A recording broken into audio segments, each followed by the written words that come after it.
The Tale of Despereaux, Chapter 52, Happily Ever After. But the question you want answered, I know, is did they live happily ever after? Yes. And no. What of Roscoe? Did he live happily ever after? Well, the Princess P gave him free access to the upstairs of the castle, and he was allowed to go back and forth from the darkness of the dungeon to the light of the upstairs. But alas, he never really belonged in either place. The sad fate, I am afraid, of those whose heart breaks and then men in crooked ways.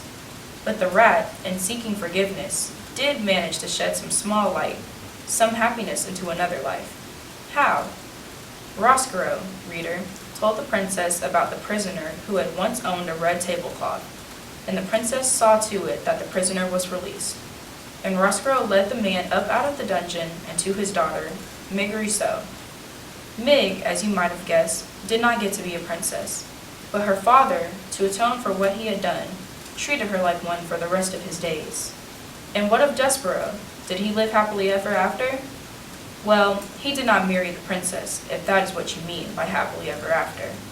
Even in a strange world, one as strange as this one, a mouse and a princess cannot marry. But reader, they were friends, and they were.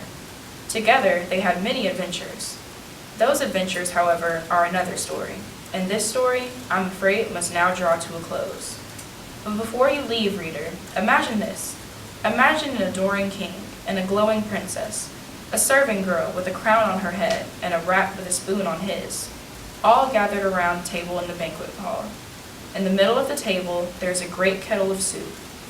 Sitting in the place of honor, right next to the princess, is a very small mouse with big ears. And peeking out from behind a dusty velvet curtain, looking in amazement at the scene before them, are 4 other mice.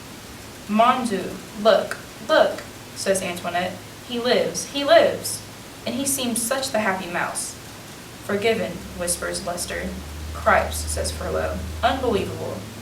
Just so, says the Threadmaster Hovis, smiling. Just so. And reader, it is just so, isn't it? The end.